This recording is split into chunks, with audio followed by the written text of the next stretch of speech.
Hello everyone, कैसे हैं आप सब लोग। Welcome back to ICT virtual classroom Dehradun. मैं निखिल राणा, क्लास 8 का अपना आज मैथ से स्टार्ट करेंगे, जो कि है पॉलीगन यानी कि बहुभुज। ठीक है, यानी कि इसके अंदर नहीं, देखिए टॉपिक है पॉलीगन, और वैसे जो चैप्टर नंबर 3 है वो है अंडरस्टैंडिंग क्वाड्रिलेटरल, यानी कि चतुर्भुजों के बारे में हम समझेंगे।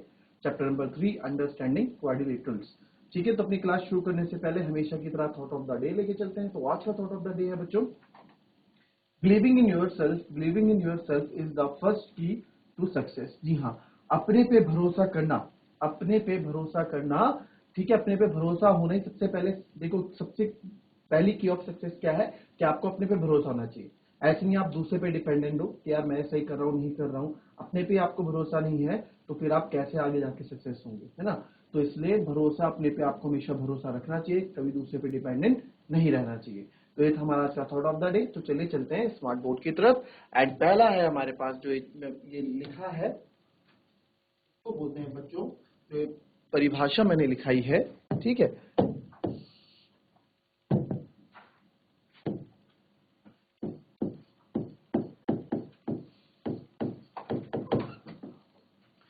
ये है पॉलीगन। क्या है ये? पॉलीगन। ठीक है, पॉलीगन मतलब बहुभुज।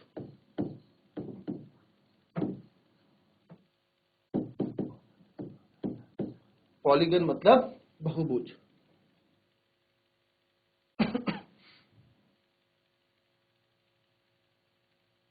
ठीक है, तो पॉलीगन मतलब क्या हो गया? उठा देते हैं।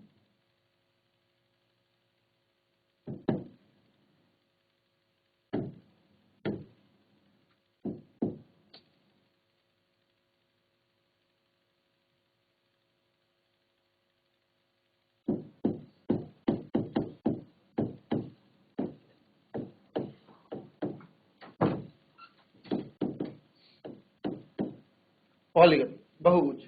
ठीक है, तो इस पॉलीगन के बारे में, ठीक है, इस पॉलीगन से आप इसको थोड़ा अगर हम और वो कर दें तो कोई दिक्कत नहीं।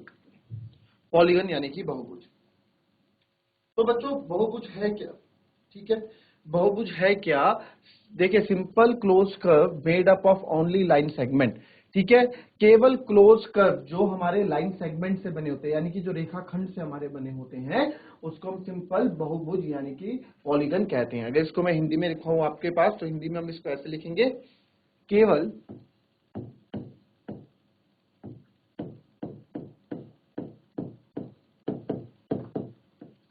केवल रेखाखंडों से बना सरल बन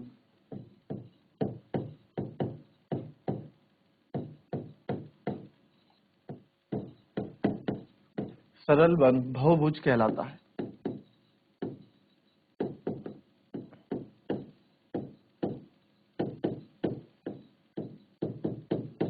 ठीक है, तो इसमें आप देखेंगे कर्व्स दैट आर पॉलीगन्स।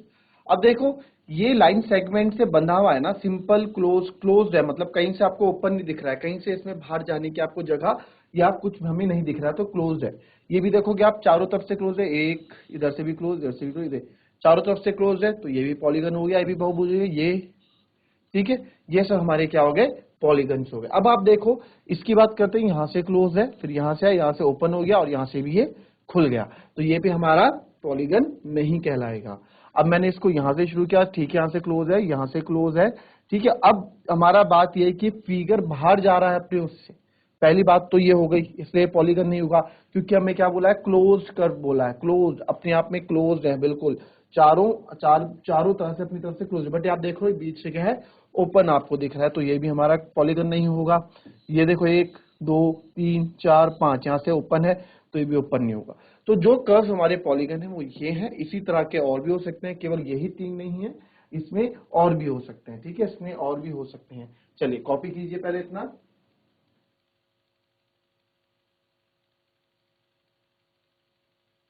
तो केवल रेखाखंडों से बना सरल बंध बहुभुज कहलाता है। ठीक है, तो इसमें जो ओपन फिगर जितनी भी आपको दिखेगी, जो हमारी खुली हुई होगी फिगर्स, वो आपका क्या होगा? वो हमारा बहुभुज नहीं होगा, वो हमारा पॉलीगन नहीं होगा। क्लियर? तो पहले इतनी चीजें क्लियर हुई, पहले इसको लिख लें आराम से, उसके बाद हम आगे बढ़ेंगे। इससे पहले बच्चों अगर चैप्टर नंबर 2 में आपको कोई दिक्कत है वर्ड प्रॉब्लम्स को लेके तो आप बताना, ठीक है। वर्ड प्रॉब्लम्स हमने पढ़े हैं और न्यूमेरिकल प्रॉब्लम्स हमने पढ़े हैं, साथ साथ रिवाइज करेंगे। रिवीजन के वक्त में आपको कुछ क्वेश्चन दूंगा जिससे चेक करेंगे हम कि आप लोगों को कितने टच में आप हैं, कहीं भूल तो नहीं गए, है ना। वो बहुत इंपॉर्टेंट चैप्टर अपने आप पे। अब आते हैं नेक्स्ट। ये लिख लिया है अगर सबने तो हाथ खड़ा करें। बच्चों अगर लिख लिया है तो हाथ खड़ा करें। Raise your hands like this. Very good. चलिए उसके बाद हम आते हैं इसमें आपका कि पॉलीगन्स जो होते हैं, ठीक है, जो बहुभुज होते हैं कितने प्रकार के होते हैं। नंबर ऑफ साइड्स, साइड्स आपको पता है, देखिए साइड और लेंथ। जैसे मैंने ये फिगर बनाया,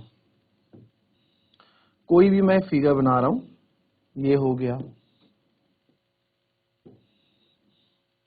ये हो गया, है ना। तो बच्चों इसमें ना, इसमें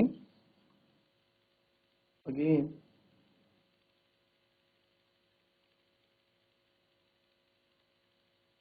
ठीक है,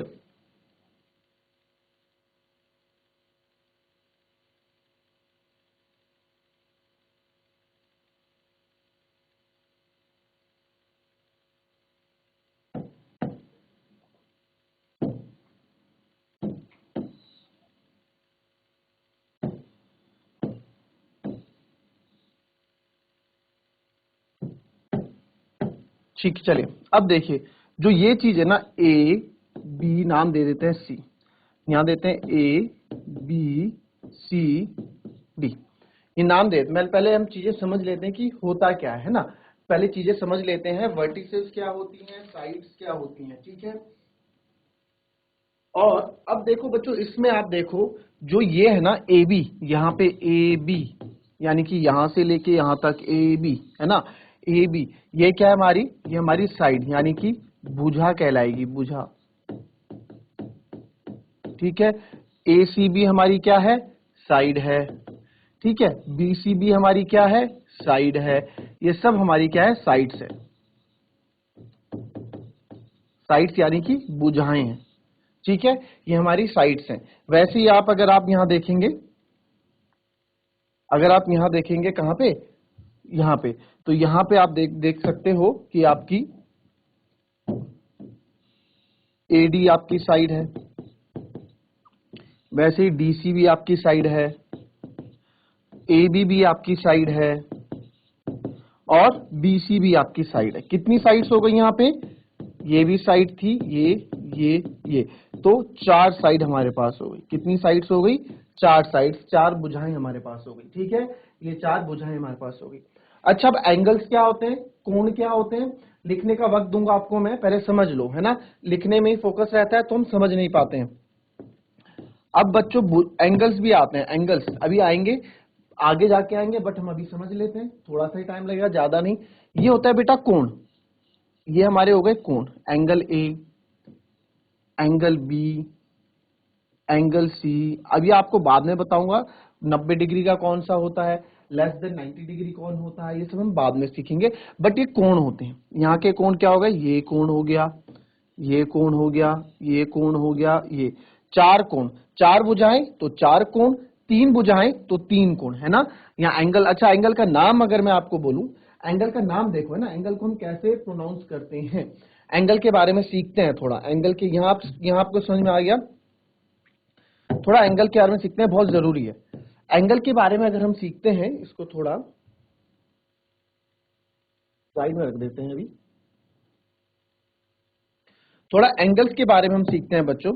एंगल, अगर मुझे इस एंगल के बारे में, यहाँ बी है, सी, अगर मुझे इस एंगल का नाम बोलना है तो आप जाहिर सी बात, तो आप बोलोगे सर एंगल ए, ठीक है। अगर हम क्या कर दें, अगर मैं यहां से ना इसको बीच से ऐसे काट दूं, ठीक है, इसको बीच से हमने क्या कर दिया, ऐसे काट दिया, तो बीच से जब हमने इसको काटा, ठीक है, इस पे बाद में आएंगे, पहले यहां आते हैं। ये एंगल ए है, ठीक है, सिंपल सा पता लग रहा है सर ये एंगल ए है। मैं बोलूंगा ये क्या है, आप बोलोगे सर ये एंगल डी है। मैं बोलूंगा वो क्या, आप बोलोगे सर एंगल बी है। एंगल मतलब एंगल, एंगल मतलब कोण, ठीक है। इसको रिप्रेजेंट करते हैं इससे, इसको रिप्रेजेंट करते हैं इस साइन से, ठीक है। Angle A, angle B, angle D, angle C, ठीक है, एंगल सी भी हो गया। 1 2 3 4 एंगल्स मेरे पास हो गए हैं, ठीक है, 4 एंगल हो गए। अगर मुझे इनका नाम देना है, नाम देना है मतलब अब देखो जैसे यहां पे मैंने बोला कि भाई बच्चों बताओ एंगल ए कौन सा है, मैंने बोला यहां पे एंगल ए कौन सा है, तो ये एंगल ए हो गया वैसे तो। अब आप यहां देखो, हम ना ऐसे तो लिख लेते हैं, ये भी चलता है, इसकी भी कोई दिक्कत नहीं है, ये भी चलता है, बट एंगल ए अगर मुझे एंगल सी का नाम देना है, जिस एंगल के बारे में मैं बात करने वाला हूं, जिस एंगल को हम नापने वाले हैं, जिस एंगल की वैल्यू हम निकालने वाले हैं, उसको हमेशा बीच में रखेंगे। कैसे? अगर मैं एंगल सी की वैल्यू निकाल रहा हूं, अगर मुझे एंगल सी का नाम बताना है, तो एंगल सी को मैं लिख सकता हूं कैसे, एंगल ए सी बी, या फिर एंगल बी सी ए, या ए सी बी, या बी सी ए। हम समझ जाएंगे कि यहां पे एंगल सी की बात हो रही है, यहां पे एंगल सी की बात हो रही है। वही अगर मैं एंगल बी की बात करूं, तो एंगल बी को हम लिख सकते हैं एंगल ए बी सी, और मतलब दोनों सेम है, और एंगल सी बी ए, ठीक है, मतलब हमें उसे बीच में रखना है, दोनों सेम है ये, और लिखा है, और मतलब या तो ये या तो ये, दोनों चीजें क्या है अपने आप में सेम है, दोनों चीजें अपने आप में क्या है, सेम है, ठीक है। अब आ जाते हैं, जैसे इसमें आप आ गए तो सर इसमें भी आपने तो यहां सीधे डायरेक्ट लिख दिया, नहीं यहां भी वही चीज लागू होगी। देखिए ये जब, देखिए जब तो एंगल ए एक ही है ना, यहाँ पे एंगल ए, तब तो मैं एंगल ए लिख दूंगा, कोई दिक्कत नहीं है। एंगल बी एक ही है तो एक लिख दूं, कोई दिक्कत नहीं है। ये सब कहां काम आते हैं, इस वाली सिचुएशन में। अब देखो अगर मुझे एंगल ए लिखना है, आप बोलोगे सर एंगल ए लिखो, एंगल ए को मैं लिख सकता हूं angle B A C, B A C, और angle C A B, C A B भी लिख सकता हूं। ये गलत हो जाएगा। गलत क्यों हो जाएगा? देखो ऐसे तो सही भी है, बट गलत क्यों है, क्योंकि सी ए बी ये जा रहा है, बट एंगल यहां दो तरीके से बढ़ रहे हैं, एंगल यहां दो तरीके से बढ़ रहे हैं, तो वो एंगल क्या है? अब देखो एंगल ए ना, यहां पे और भी एंगल ए के पार्ट्स हैं। देखो अगर मैं इसको बी ए ई बोलूंगा, अब ध्यान से देखना, एंगल बी ए ई, एंगल बी ए ई कौन सा है? अब ध्यान से देखो एंगल बी ए ई कौन सा है, एंगल बी ए ई ये वाला बच्चों, बी ए ई, यानी कि इतने वाला एंगल, ये एंगल है हमारा बी ए ई। क्या एंगल है? एंगल बी ए ई, ठीक है, ये एंगल है हमारा एंगल बी ए ई। क्लियर? और अगर मैं ठीक है, हमारा एंगल बी ए ई, और यही अगर मैं एंगल दूसरा चाहूं तो इसको एंगल ई ए बी भी बोल सकते हैं, इसी को एंगल ई ए बी भी बोल सकते हैं हम, ठीक है, इसी को एंगल ई ए बी भी बोल सकता हूं मैं, ई ए बी भी बोल सकता हूं, दोनों सेम है। अच्छा और क्या है? अब देखो इसको मैं एंगल ई ए सी भी बोल सकता हूं, यहां से बीच से बटा हुआ है ना ये एंगल ए को हमने बीच से काट दिया, तो एंगल ई ए सी भी, अगर ये वाला एंगल की बात करूं,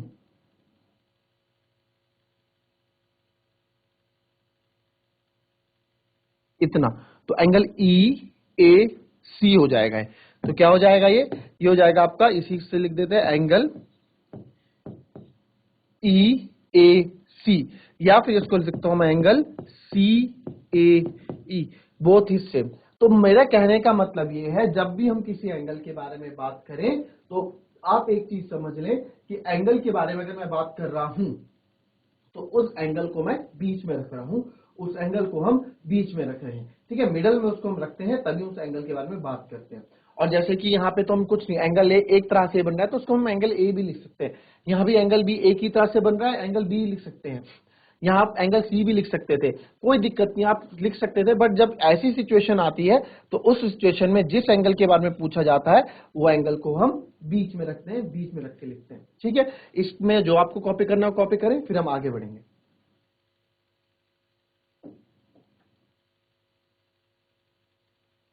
देखिए बच्चों, अगर आपको समझ में नहीं आता है तो आप हाथ खड़ा कर सकते हैं पूछने के लिए, ठीक है, और चैट के माध्यम से भी बोल सकते हैं कि सर हमें ये चीज फिर से बता दो, तो मुझे कोई भी दिक्कत नहीं है। आप एक चीज को चाहे 10 बार पूछो चाहे 20 बार पूछो, मेरा काम है समझाना, ठीक है। अलग अलग तरीके से समझाऊंगा, अगर आपको चीजें समझ में नहीं आती है तो आप क्वेश्चन कर सकते हैं, ठीक है।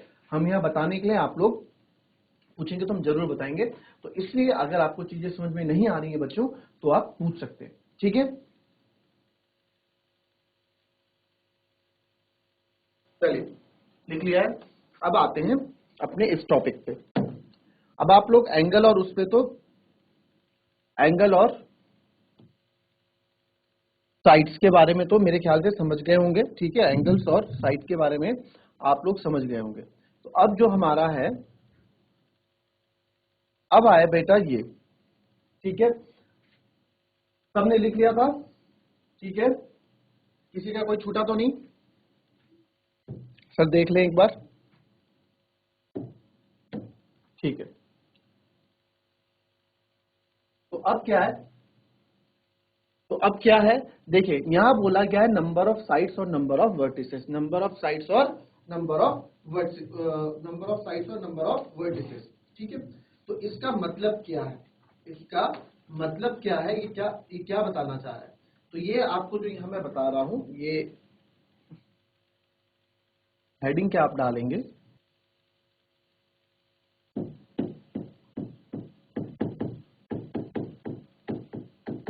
क्लासिफिकेशन ऑफ पॉलीगन,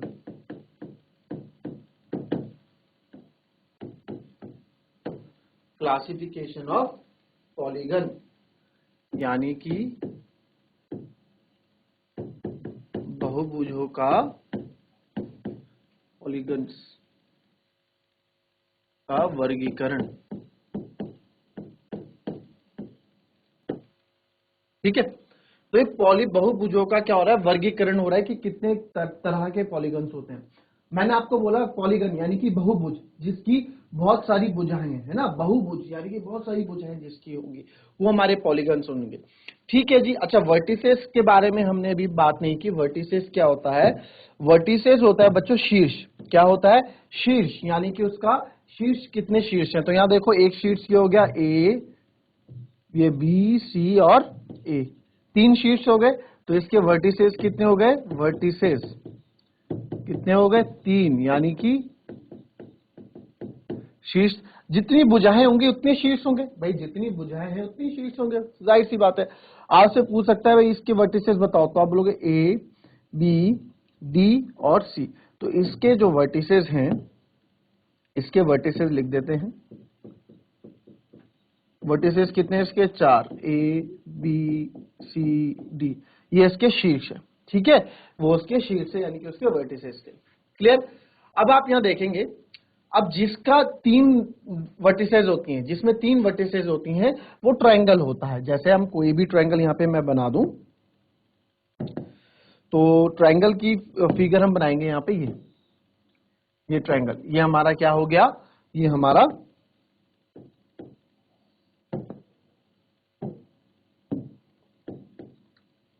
तीन, जिसमें तीन साइड्स होंगी उसे ट्रायंगल कहेंगे।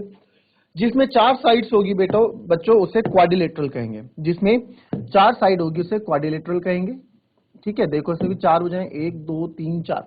अच्छा एक चीज मैं आपको बताऊं, क्वाड्रिलेटरल यानी कि हिंदी में इसे कहेंगे चतुर्भुज। क्या कहेंगे, चतुर्भुज। और ट्रायंगल को तो आपको पता है क्या कहते हैं, त्रिभुज। लिख देता हूं मैं ताकि आप लोगों को दिक्कत ना आए। चलिए इसको लिख देंगे त्रिभुज, ठीक है। ट्रायंगल को हम हिंदी में बोलते हैं त्रिभुज, ठीक है। फिर आता है आपका क्वाड्रिलेटरल, इसको बोलते हैं चतुर्भुज, ठीक है। इसको हम बोलेंगे चतुर्भुज, ठीक है।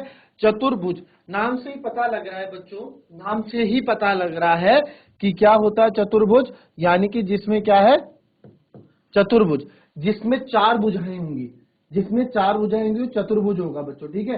चार साइड्स वाले को क्वाड्रिलेटरल कहेंगे, ठीक है। चार साइड्स वाले को हम क्या कहेंगे, क्वाड्रिलेटरल्स कहेंगे, यानी कि चतुर्भुज कहेंगे। अब वो चार साइड जरूरी नहीं ऐसे हो, वो चार साइड्स कैसी भी हो सकती हैं बच्चों, चार साइड्स कैसी भी हो सकती हैं, ऐसे भी हो सकती हैं और ऐसे, ऐसे और ऐसे भी हो सकती हैं, ये भी हो सकती हैं, ठीक है, ये और ये ऐसे भी हो सकती हैं, और मैं इसको थोड़ा और ऐसे बना दूं जो मैं बनाना चाह रहा हूं, ये भी कितनी भुजा है इसमें, 1 2 3 4। तो कोई भी 4 साइड्स वाली आपको शेप दिखेगी, 4 साइड्स वाली आपको कोई भी शेप दिखती है, कोई भी चीज दिखती है, तो आप उसको क्या बोलोगे कि एक चतुर्भुज है, ये एक 4 भुजाओं वाली फिगर है, 4 भुजाओं वाला शेप है, तो इसको हम चतुर्भुज का नाम देंगे, इसको हम क्या बोलेंगे, क्वाड्रिलेटरल्स बोलेंगे। ठीक है, तो ये फिलहाल इन दो के बारे में हमने सीखा भी, बाकी और के बारे में आपको बताऊंगा अभी। और फिलहाल हम सबको हम पढ़ेंगे अपनी नेक्स्ट क्लास में, यानी कि मंडे की क्लास में। तब तक के लिए be happy, be healthy and be safe. Thank you and have a nice day.